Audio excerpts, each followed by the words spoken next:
নমস্কার প্রিয় দর্শক, সকলকে শুভসচি রায় নিউজ ডিজিটালের পর্দায় স্বাগত।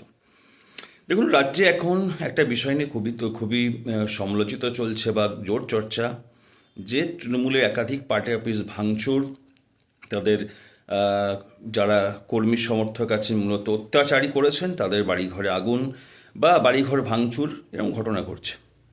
কিন্তু জানবেন, যা ঘটনা ঘটছে সেগুলো না হলে হয়তো ভালো হতো, কিন্তু জানবেন সত্যিই কি এটা অপ্রত্যাশিত।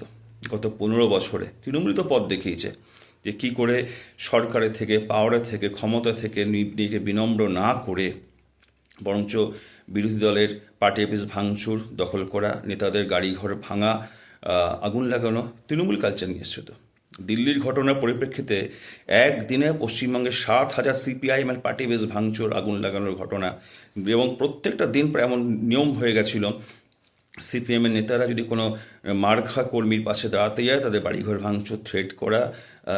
ধীরেন রেটের কথা আমার সবাই মনে আছে, কান ধরে উঠবো, অত বড় একজন জেলা পরিষদের সভাধিপতি ছিলেন, বিধায়ক ছিলেন ময়ূরেশ্বরে, অত বড় একজন ভালো মানুষ, সিপিআইএম এমএলএ ছিলেন, কীভাবে অত্যাচার করা হয়েছিল সেগুলো কিন্তু আমাদের সকলের কিন্তু মনে আছে।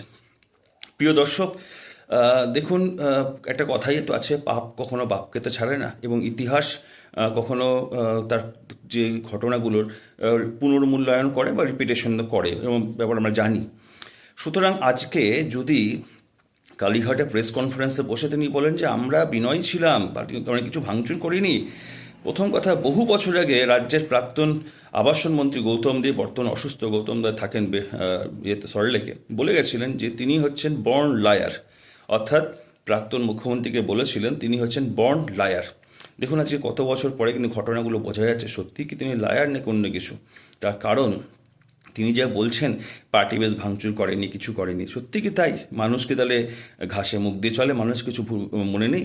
অর্থাৎ এই যে তিনি মনে করেছিলেন যে মেলা খেলা করে টাকা পয়সা দিয়ে মানুষকে কিনে রাখবেন, গোলাম বানিয়ে রাখবেন, লক্ষ্মীর ভাণ্ডার দিয়ে ঘরের মহিলাদেরকে গোলাম বানিয়ে রাখবেন, কিন্তু বোঝেন না যে সাধারণত ভিড়ের মধ্যে যে ভিড়টা থাকে, যে মানুষ মনে হয় যে আমার সঙ্গে প্রচুর লোক আছে, আসলে সেটা নয়। ওটা হচ্ছে ভয়, ভীতি সন্তুষ্ট হওয়ার জন্যই মানুষ ভিড়ে যায়। আসল কাজটা তো মানুষ ভোট দেওয়ার সুযোগ হলে মানুষ করে দেয়, সেটা কিন্তু আমরা দেখতে পাচ্ছি হলো। এখন দেখা যাক, নতুন সরকার আসছে, আশা করা যাবে তারা কিন্তু মানুষের আশা আকাঙ্ক্ষা পূরণ করতে সক্ষম হবেন। কিন্তু যে মিথ্যা কথা রাজ্যের প্রাক্তন মুখ্যমন্ত্রী, এখনও আজকে হলো প্রবলি 6 তারিখ, কালকে 7 তারিখ, কাল অবধি তার মেয়াদ আছে, তার এখন প্রাক্তন বলা যায় না, সে অর্থে বিদায়ী মুখ্যমন্ত্রী বলি। তো যেটা বলছেন সেটা কিন্তু সর্বৈব মিথ্যা, এবং তিনি মিথ্যাচার করছেন, এবং তিনি মিথ্যার উপর দাঁড়িয়ে কিন্তু গত 15 বছর শাসন করেছেন। এবং তিনি অবশ্যই কিন্তু রাজ্যে যদি ভেদাভেদ হয়ে থাকে তার দায় তার অবশ্যই বটে, এবং লক্ষ লক্ষ মানুষের বেকারের ভবিষ্যৎ নষ্ট করার দায় তার। এবং তিনি যদি মনে করেন ভাতাভূত দিয়ে তিনি কিন্তু টিকে থাকার যে প্রয়াস করেছিলেন, তার তো একার প্রয়াস নেই, তার মগজ থেকে এগুলো আসেনি, এগুলো এসেছিল আইপ্যাক, অর্থাৎ সেই প্রাইভেট সংস্থা আইপ্যাকের তৈরি করা প্ল্যান।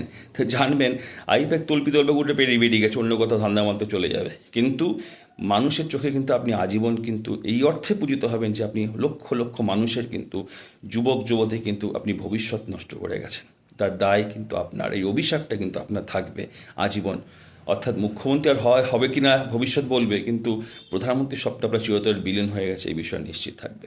সুতরাং ততক্ষণ দেখতে থাকুন, সঙ্গে থাকুন, শুভসচি রায় নিউজ ডিজিটাল।